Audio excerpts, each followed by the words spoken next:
प्रभु तेरी वाणी जीवन की रोटी, नैनों की ज्योति अंधेरा मिटाती।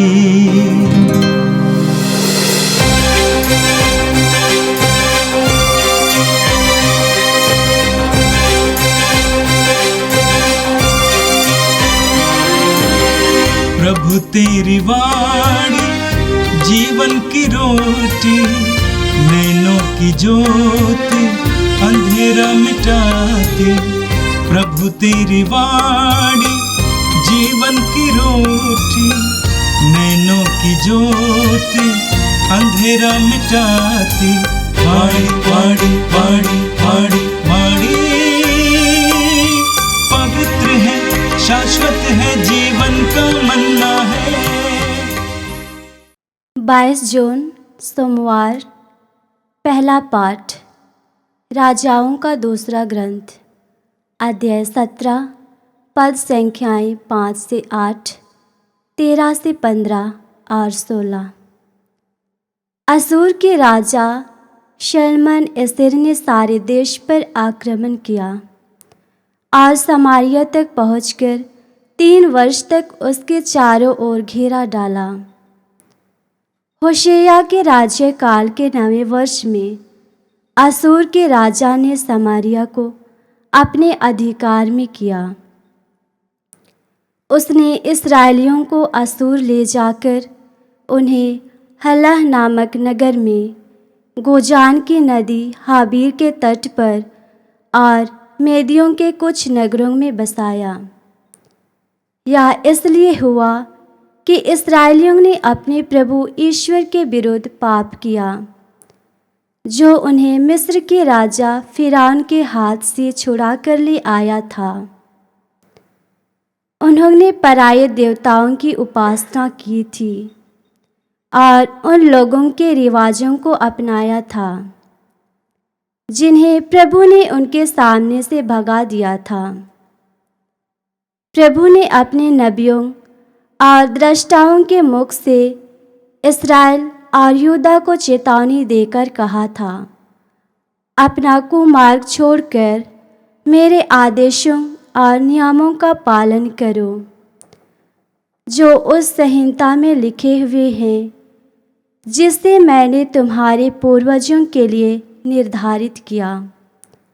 और नबियों अपने सेवकों द्वारा उन्हें सुनाया था, किंतु वे सुनना नहीं चाहते थे और अपने उन पूर्वजों की तरह हठीले और विद्रोही थे, जिन्होंने अपने प्रभु ईश्वर में विश्वास नहीं किया था। उन्होंने प्रभु की आज्ञाओं, अपने पूर्वजों के लिए निर्धारित विधान और प्रभु की चेतावनियों का तिरस्कार किया। इसलिए प्रभु का क्रोध इस्राएल पर भड़क उठा और उसने इस्राएल को अपने सामने से दूर कर दिया। केवल यहूदा का वंश बच गया। यह प्रभु की वाणी है। संत मत्ती के अनुसार पवित्र सुसमाचार अध्याय 7 वाक्य 1 से 5 तक। ईसा ने कहा, दोष नहीं लगाओ जिससे तुम पर भी दोष ना लगाए जाए, क्योंकि जिस प्रकार तुम दोष लगाते हो उसी प्रकार तुम पर भी दोष लगाया जाएगा, और जिस नाप से तुम नापते हो उसी से तुम्हारे लिए भी नापा जाएगा। जब तुम्हें अपने ही आंख की धरन का पता नहीं, तो तुम अपने भाई की आंख का तिनका क्यों देखते हो? जब तुम्हारी आंख में धरन है, तो तुम अपने भाई से कैसे कह सकते हो, मैं तुम्हारी आंख का तिनका निकाल दूं? रे ढोंगी, पहले अपनी ही आंख की धरन निकालो, तभी अपने भाई की आंख का तिनका निकालने के लिए अच्छी तरह देख सकोगे। यह प्रभु का दिव्य सुसमाचार है। ख्रिस्त प्रभु की जय। मेरे प्रिय भाई और बहनों, आज का पहला पाठ राजाओं के दूसरे ग्रंथ के अध्याय 17 से लिया गया था। इस्राएलियों की कथा कुछ अजीब है, अनोखी है। इस्राएली राष्ट्र नहीं था। ईश्वर ने इब्राहिम के द्वारा एक राष्ट्र का निर्माण किया और वे बाद में इस्राएली बुलाए गए। याकूब के नाम पर इस्राएल, याकूब का दूसरा नाम था इस्राएल, इस्राएली कहलाए गए। एक छोटा सा कौम एक बहुत बड़ा राष्ट्र बन जाता है। ईश्वर ने उनको मिस्र देश की गुलामी से छुड़ाकर कनान देश ले आया। अन्य राष्ट्रों को पराजित करने का सामर्थ्य दिया। उन्होंने पूरे कनान देश पर अधिकार लिया और याकूब के 12 बेटों के नाम पर 12 प्रांत बनाए गए। लेकिन आज का पाठ जहां से उठाया गया है, उस समय तक सभी प्रांत छितराए गए। यहूदा को छोड़कर बाकी सारे प्रांत अन्य राष्ट्रों द्वारा पराजित किए गए, वश में किए गए। और आज के पाठ में समारिया के पतन के बारे में आपने सुना। मैं आपको पढ़कर सुनाना चाहता हूं। इसके बाद असूर के राजा शल्मनेसेर ने सारे देश पर आक्रमण किया और समारिया तक पहुंचकर 3 वर्ष तक उसके चारों ओर घेरा डाला। होशे के राज्यकाल के 9वें वर्ष असूर के राजा ने समारिया को अपने अधिकार में ले लिया। उसने इस्राएलियों को असूर ले जाकर उन्हें हला नामक नगर में, गोजान की नदी हाबोर के तट पर और मेदियों के कुछ नगरों में बसाया। असूर के राजा ने समारिया पर आक्रमण किया और समारिया के कुछ यहूदियों को बंधक बनाकर अपने देश ले गया और वहां पर बसाया। आगे इतिहास में पढ़ेंगे। इतना ही नहीं, असूर के कई लोग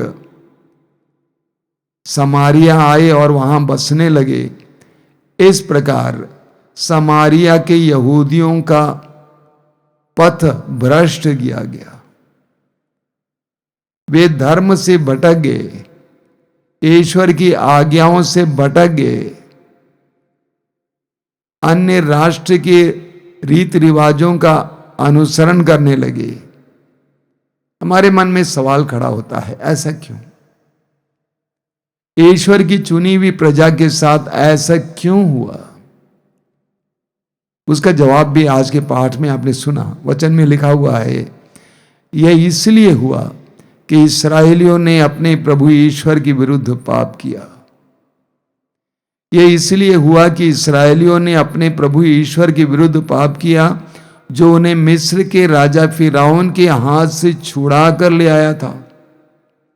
उन्होंने पराये देवताओं की उपासना की थी और उन लोगों के रीति रिवाजों को अपनाया जिन्हें प्रभु ने उनके सामने से भगा दिया था। इस्राएलियों ने वही किया जो प्रभु की दृष्टि में बुरा है।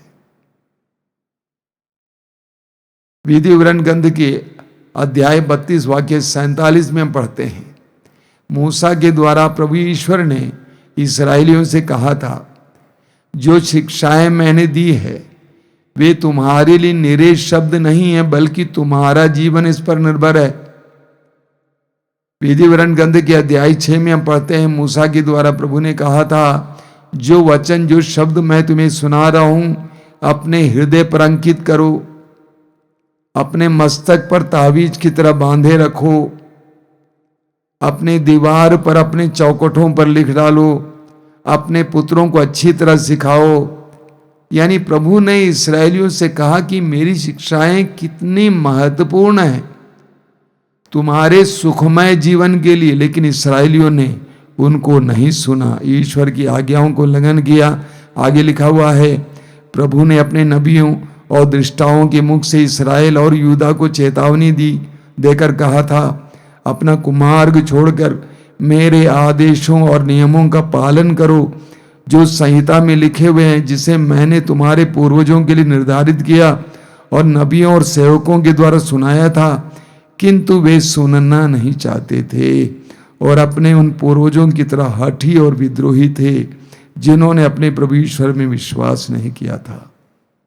आगे लिखा हुआ है, इसलिए प्रभु का क्रोध इस्राएल पर भड़क उठा और उसने इस्राएल को अपने सामने से दूर कर दिया, केवल यूदा का वंश बचा रह गया था।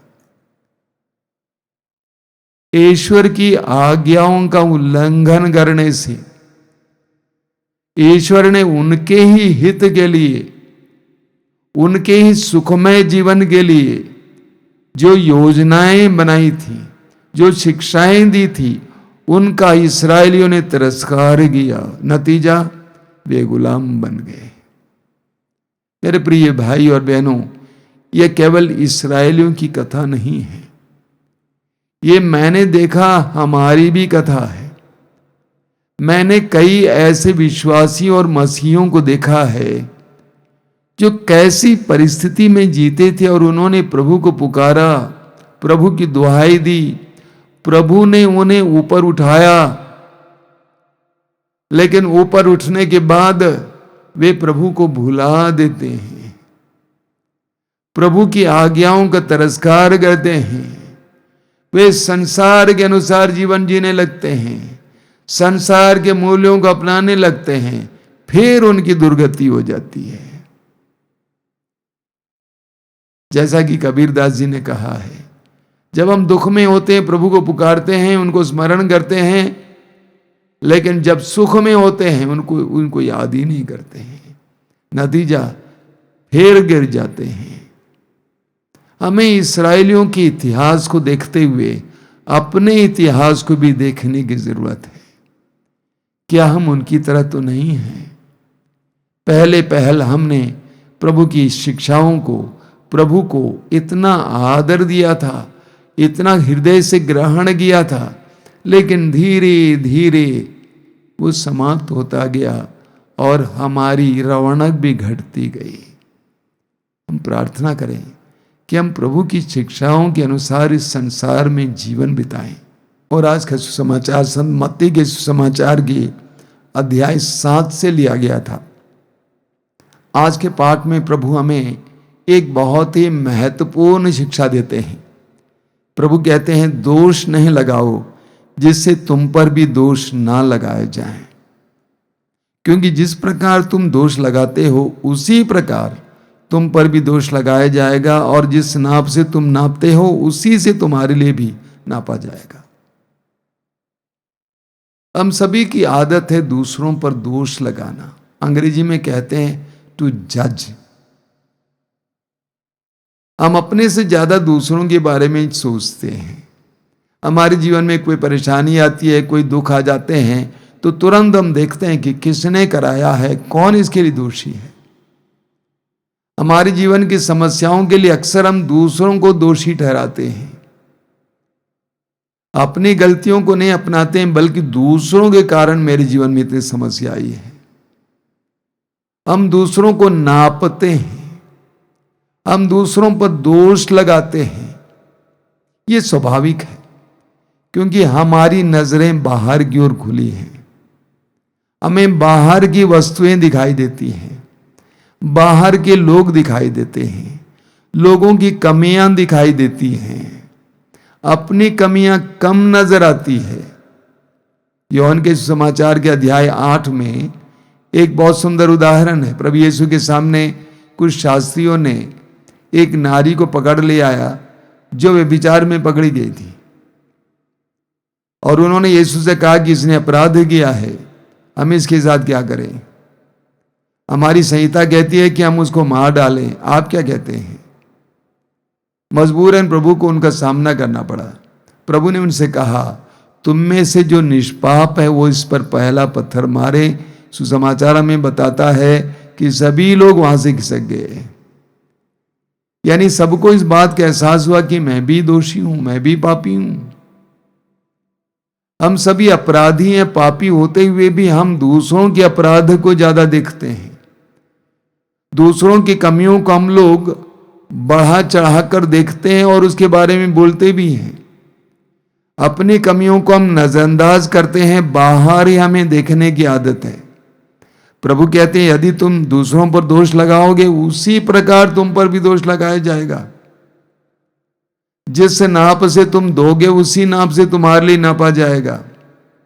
अगर तुम दूसरों की कमियों को नजरअंदाज करने में समर्थ हो, अगर तुम दूसरों के अपराधों को क्षमा कर सकते हो, तो ईश्वर तुम्हारे साथ भी ऐसा ही व्यवहार करेगा। एक सुंदर दृष्टांत प्रभु सुनाते हैं।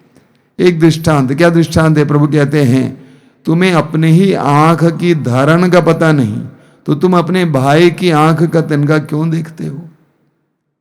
प्रभु कहते हैं कि तुम्हारी आंख में लकड़ का टुकड़ा पड़ा हुआ है, वो तुम्हें दिखाई नहीं दे रहा है, लेकिन तुम्हारे भाई या बहन की आंख में थोड़ा सा तिनका पड़ा वो दिखाई देता है।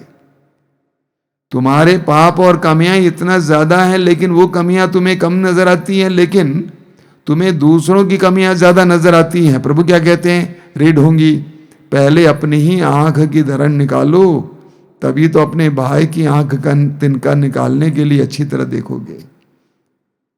प्रभु कहते हैं सबसे पहले तुम शुद्ध हो जाओ, तब तुम्हें असली दृष्टि मिलेगी। पहले तुम शुद्ध हो जाओ। देखिए इस संसार में हम सारे संसार को बदलना चाहते हैं।